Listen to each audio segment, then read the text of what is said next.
We've all heard the promises. Use this CRM and your operations will magically improve. But what if the problem isn't the tools, it's how your company is using them? Today we're breaking down the myth of operational efficiency and why most businesses fail, not because of the lack of the tech, but because the way they're not using them right.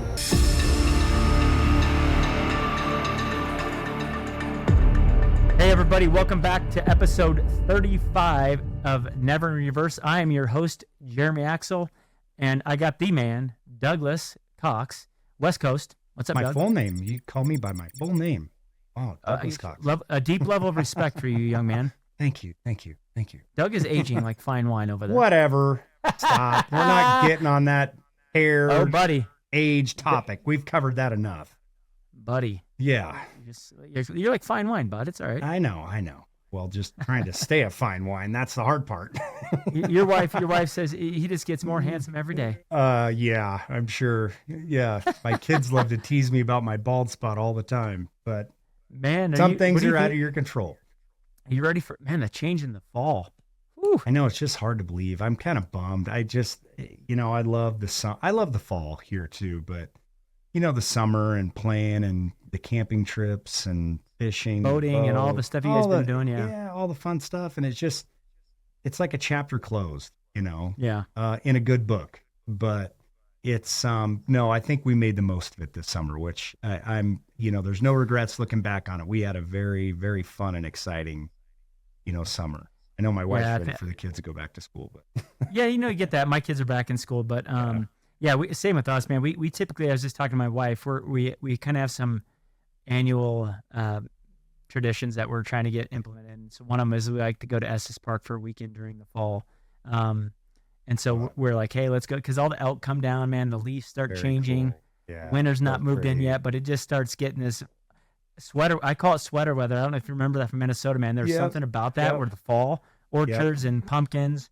I kind of missed that vibe about Minnesota because it just had that perfect fall. Was wonderful because the Vikings and everything was just shifting, and it wasn't too cold yet. With the season, you knew it was, you're into that fall element where it's like, okay, now we're going from barbecues to soup. Yeah, exactly. Yeah. Well, but anyways, everybody, thanks so much for jumping on this and following us on this journey. If you do enjoy what you guys watch, please follow us on YouTube and Spotify and all the podcasts, Apple, all the audio. Yep, we're on. Yep. Platform. Follow us there. Like, subscribe, comments are all welcome. We're still like what we say, we're still learning, and we'd love to hear from you guys and your experiences. But today we're going to dive into a topic, something that I'm very passionate about. Probably too passionate, but it's just operational efficiencies within an organization, and this has always been I used to struggle with this early on in my career, and I used to act like it was just do what you want when you want. And then I started as I've matured. If I'm maturing, I don't know if that's quite the word to use for over here, but I'm still trying to figure that out. But just where leadership is, I got stonewalled a lot around efficiencies or inefficiencies, in between whatever you could bring up from a topical standpoint. The hierarchies that get created in organizations will leadership or the lack thereof, I would call it, can stonewall you on adopting things that will move the needle forward. I think that, Doug, you've been in these instances. I've been in these instances. Why these so-called leaders? I just had a conversation around this leadership. A nice organization in our industry. These leaders lack the ability to listen, or lack the ability to remove control around what others might see, or they don't want the ideology to come from someone but themselves to move the organization forward. So they just, I would call it, withhold the ability to scale or implement things that allow deeper efficiency. So why do you think, Doug, in your experiences, that why being stonewalled? Like, listen, man, we're doing this on spreadsheets. Why are we doing that like this when this exists, right? And then they go, well, that's not in the budget. And then they go over here and buy a new car. Like, what are you doing? Well, I think some of it is it's the fear of technology. It's the fear of losing control. They and some are great at giving the ability for the folks that are in the trenches to make decisions. But I've worked for organizations that good and bad, right? And there's some that CEOs that are general on the hill, and they're not listening to the guys in the trenches of what's going on the front lines, right? So they're not taking that feedback and making adjustments or making enhancements. And you see that in organizations where, and if you look at them as a whole, 9 times out of 10, they're stagnant. They're flat. They're not seeing the growth because they're not evolving as technology is growing. They're not evolving as, their skilled employees are growing that are educating themselves on their market. So that there's, a lot of missed opportunities, or there isn't a lot of forward thinking that is, being influenced, amongst others in the organization. So the moment that people on the front lines bring information back to, leadership team or the C-level team and nothing gets implemented, the people on the front line stop looking for areas of enhancement and improvement. They give up on it. Why? Because they bring these ideas back and they go nowhere. Seen it time and time again. Or there's ones that truly listen and involve themselves on the front line and put the boots on and they're going, okay, what are we seeing up here? What can we do to improve? What enhancements can we make? And then you see those organizations that grow and scale and have success, but I've been on both sides of that. And the last organization was the opposite. And and then they give you the smoke and mirrors. Yeah, that's a great idea. We need to think about that.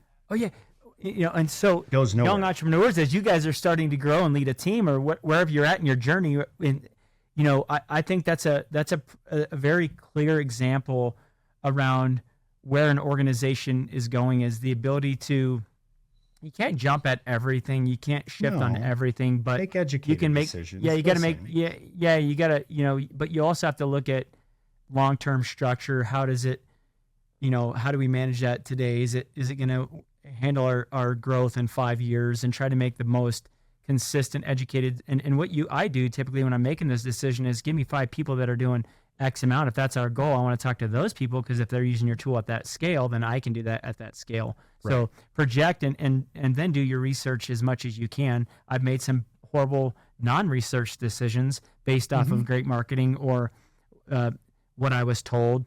That has happened to me, right? So I try to, if people can't give me decision makers that made the decision to use something that we're investigating and give me clarity so I can talk to them without a beautiful PDF that says, they improved their efficiencies 125%. Cool, let me talk to them.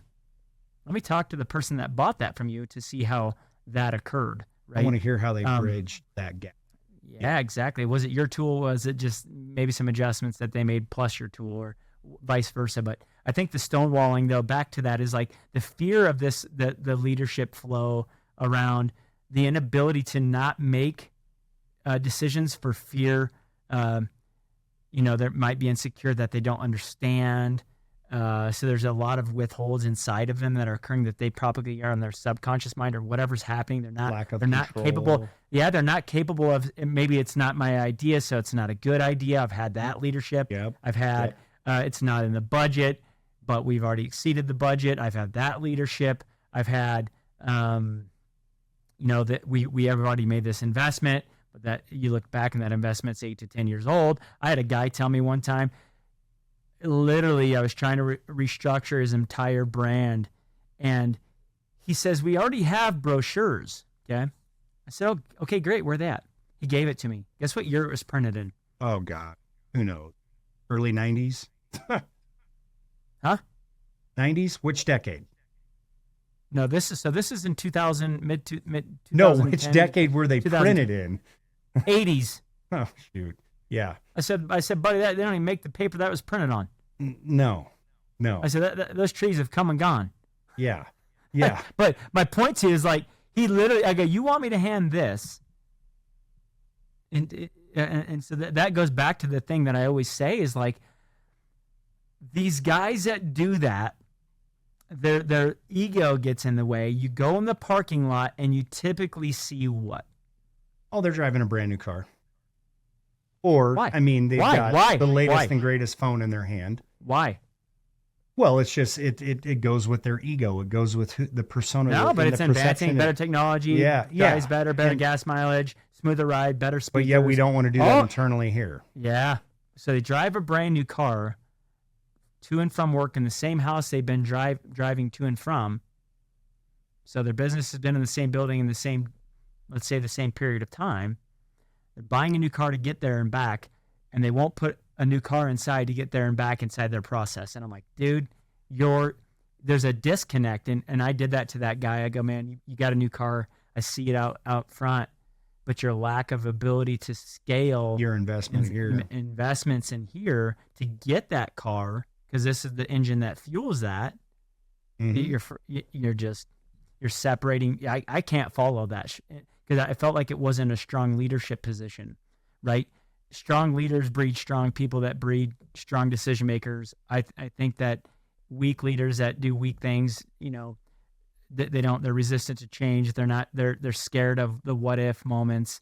Their inability to execute implementation and see it through, even during those hard times where that requires, on the last episode, grit and grind and the ability just to look past the hard things and the hardships to get to what will happen. It's like putting a seed in the ground and watering it every day is hard. But when you see the flower and everyone else sees it, they see it as beautiful. Yeah, but man, that came from a seed. And I went through similar things in my marriage where I was like, listen, we'll plant the small tree because it's going to grow. And we're going to see that through because that's what we do. We don't need the We're going to nurture 10-footer. Yep. We don't need the 10-footer. I don't care if the neighbor's got. We don't need the 10-footer. So, but the stone walls around that leadership, I think that's what I see is that you're gonna hit roadblocks, that you're gonna hit a peak capacity of that organization, and that person will never let that go past that point because they can't. The infrastructure won't support it. What great leaders would do, in my book, would be, listen, I know that I stonewall. Number one, I started this, but I stonewall. My ability to get past that, I don't think I'm possible. I don't think the internals will allow me to do that. I need to hire that person that's done it. Yep. Pay them, let them run this. I'll get back to what I'm great at and what I feel like I can contribute the most, right? That's a big decision. Am I able to do that, or can I hire it out and I can be in sales and I'll run the sales team? Maybe I'm great at that, or you know what I mean? So there's this balance of I would say stonewalling your own leadership skills against yourself if you don't make those decisions and you can't own your own position. Well, it's recognizing your weaknesses, as a leader. And I mean, we're not all, 100% great leaders. Nobody's perfect, right? It's like, what am I great at? What am I not great at?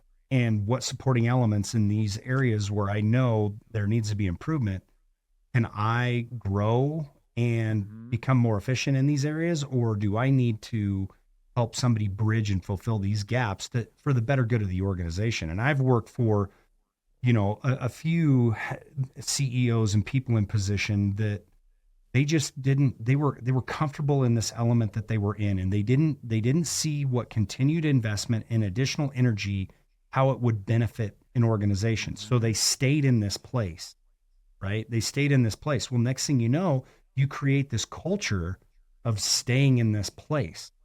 Well, if you're not growing, you're dying, because guess what? Competition's coming. You've had success in a market or in a vertical.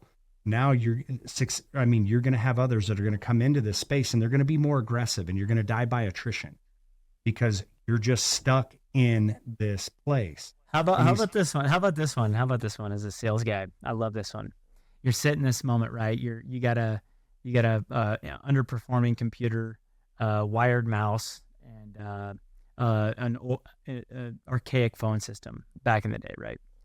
And you hit your target last year. You're growing. All of a sudden, you hit some barriers to support, or I guess maybe it's under support. You're hitting these tiers, right, where you don't feel like the infrastructure is handling it.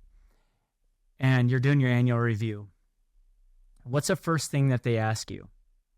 And let's say they've stonewalled you throughout the year, and you're in sales, and you're in. You hit your numbers. January 1st happens. What do you got? What's your projected growth for this year? Okay. So that happens. And then what else? And projected growth this year. Matrix, what are you working on? Where are you prospecting? Yep. It's all the things, right? You're going to go through all the exercise, right? Yeah. All about you, right? So you got Stonewall. I need these supporting elements. I need, I need all these things I can see what's coming. To have this growth. And we're lacking here. Yeah. And then they're stonewalling you. And then the first conversation is, hey, we're going to increase your quota 20%. Oh yeah. We're going to carve on your sales commission here, to enhance our profit.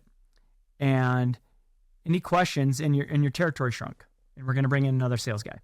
Enhance the territory that you have. Yep. Stay in your lane. Don't ask any questions. Support these customers without better infrastructure. Any questions? And we're gonna make it harder for you to make money. You're just and to hit the President's Club. So everything was, I want you to grow, but I'm not willing to grow because I'm just going to stonewall the reality of this. Or, I mean, I did, and I've seen it so many times, and I look back in my career and I'm like, oh my gosh, the leadership that I used to follow, smoke and mirrors, inability to execute a bigger plan around them, a boys club, a locker room style feel, which is fine, right? We have that here. Yeah, but we have that here, but we're going to go execute the plan. But I think just as a young entrepreneur or leader, whatever, just learn how to navigate those inside of you and take ownership in those, and maybe reflect a little bit to make sure you're not stonewalling your team. Listen to your salespeople, invest in your salespeople. They're on the front lines. Resistance to change. Yeah. Oh yeah, they're in there. I mean, I'll protect our sales guys through and through, as you know. And as we automate and go through those automation sequences around, if you're going through that and you're starting to look at, hey man, I know I'm stonewalled, or I know I need a shift. Look at getting those processes tighter and do that. You got to be really involved in that.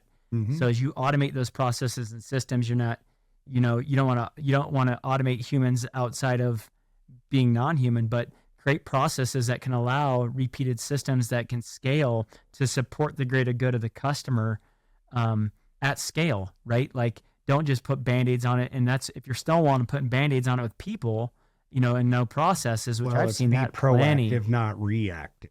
Mm-hmm. You see, a lot of organizations that aren't looking in advance of, they're living in the moment. Okay, well, all you're going to do is solve the problem for the moment, not down the road.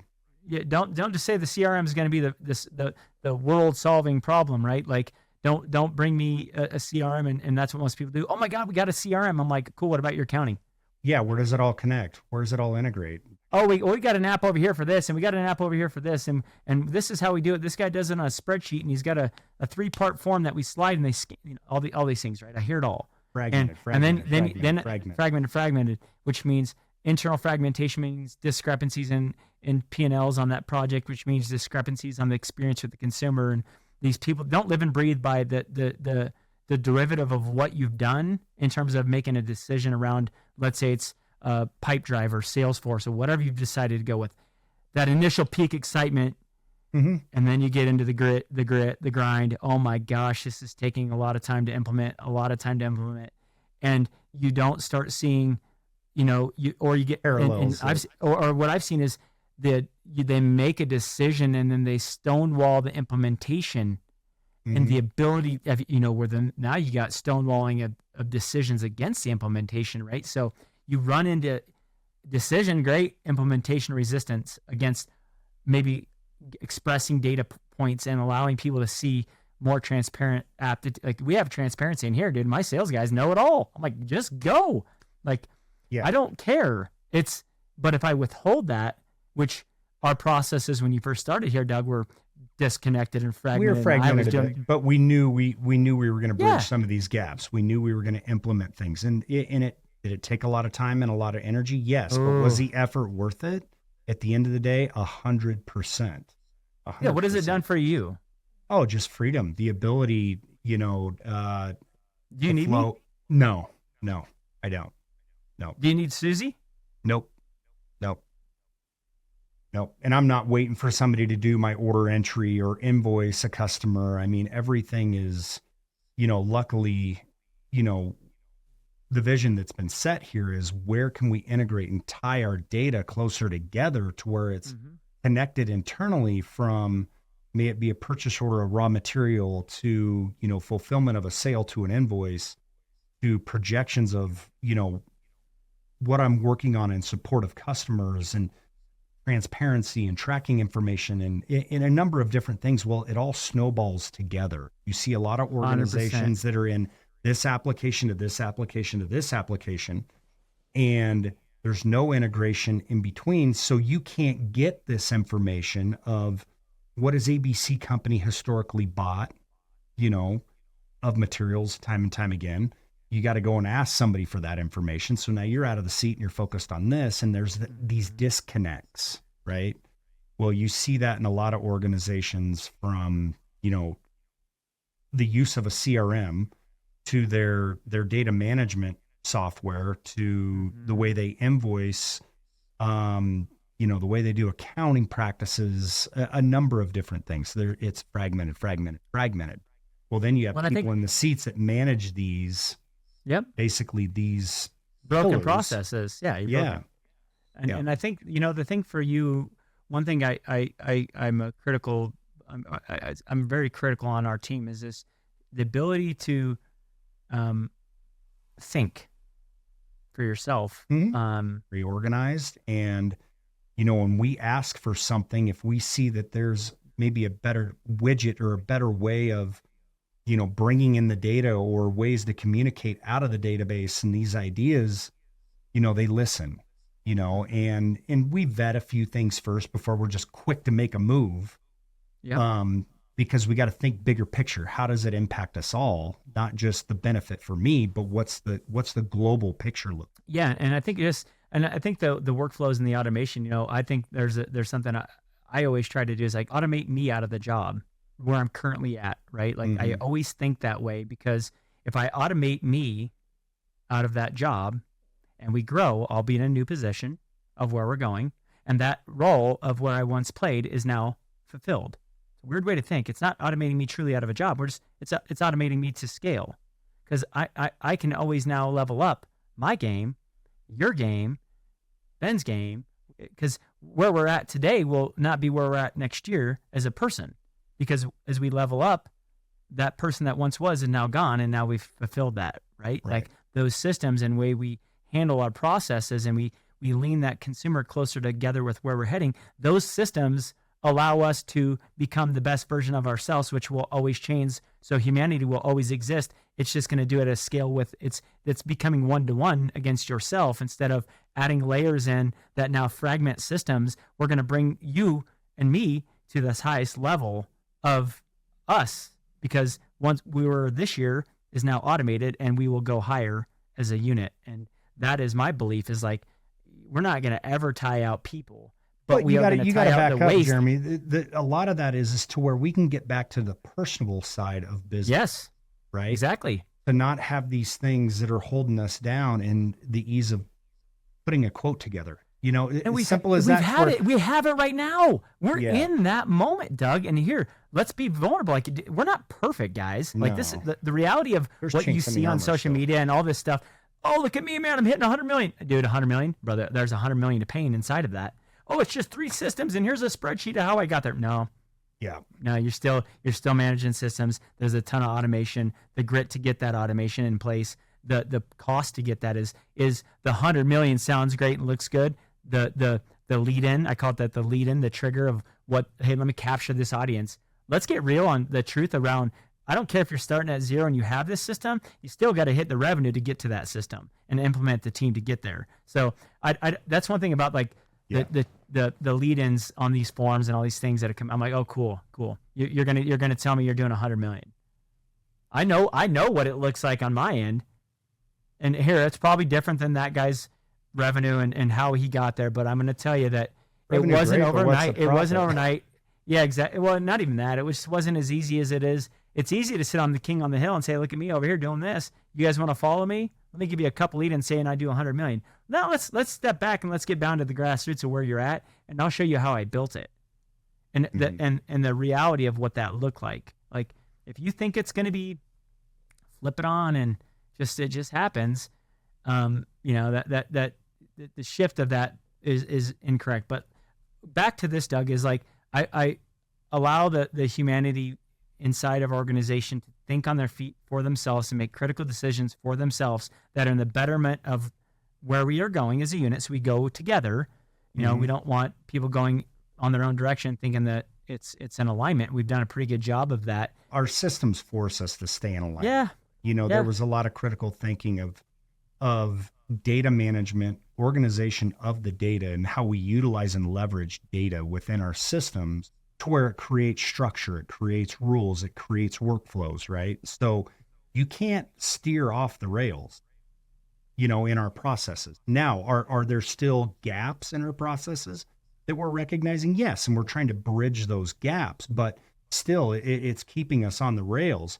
But are there elements of where there's more efficiency within that we've got a keen? That's what we've got our eye on, and this is the information we bring back to the development team. Hey, look, here's a chink in our armor. We see, what can we do to fix it?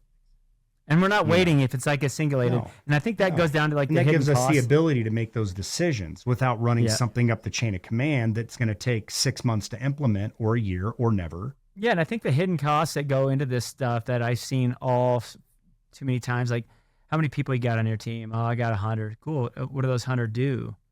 I mean, let's back it out like on efficiency. Let's look at that. Like I think the way that we're handling this, our growth and growth versus process and the hidden costs within that structure, our costs come at not the hard costs that come with adding people to payroll to add that next layer, or I'd say a Band-Aid on a process that you can't push through. We just keep hiding behind the reality of what's happening because we're not listening, and we're stonewalling and then doing opposite of what should be done to get true scale that's seamless.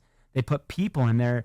I think our costs come at they're more personal, maybe time, stress. Yeah, but we're looking at it at a different fashion versus putting somebody in the seat. It's like, how can we automate this? How can we bridge this gap within our app tools and applications, right? We look at that first. And if you truly can't solve that problem with that, then yes, is it going to merit somebody in here, to fulfill that, that part of the process? Then yes. But first, it's now that we have this foundation within our database, that if we can't solve that problem within, then yeah, it's probably going to merit another decision potentially. But yeah, and it's a different way of thinking versus other organizations are like, well, I need somebody to, just handle payables. I think as we wind this episode down, the biggest thing is when you start adding those layers of disconnect, the accountability reach and the ability to manage accountability it gets so fragmented, right? Because you can't set clear expectations because you have broken processes. So, and I've seen that where you can't the leadership can't set those expectations because they're so broken, but they want something, know what they want. They want an outcome, but they don't know how to define it because it's so broken. So that creates a massive gamut. And I've seen that in processes here, and I put we didn't have good processes, so I'm like, hey, listen, this isn't working. I'm sensing myself stretch in the way that I'm not getting what I need. So I'm feeling fragmented, and when I start feeling like, listen, we gotta reset this and go, what are we missing? There's something from an accountability set that the tech stack or whatever we're doing isn't giving. It's not giving transparency and visibility to not micromanage, but just to get movement together, right? Because you want to be able to pinpoint, like, hey, if we have someone in the bus in the seat that's not driving the right way, we need to know that quickly, or if our systems are broken. So I think it's just the ability to boiling things down in a process map and finding out where the broken links are in the chain and what you can do to solve those. I mean, I've gone through it as a general manager of a telecommunications company, and one of the first things we did, I noticed there were breaks in our processes from from the time the order to fulfillment. And, what are we going to do to bridge these gaps? Because the last thing you want is the customer to have an unsatisfactory customer experience. Yeah, exactly. That's the end result if you don't improve upon those processes within your process. Exactly. Yeah.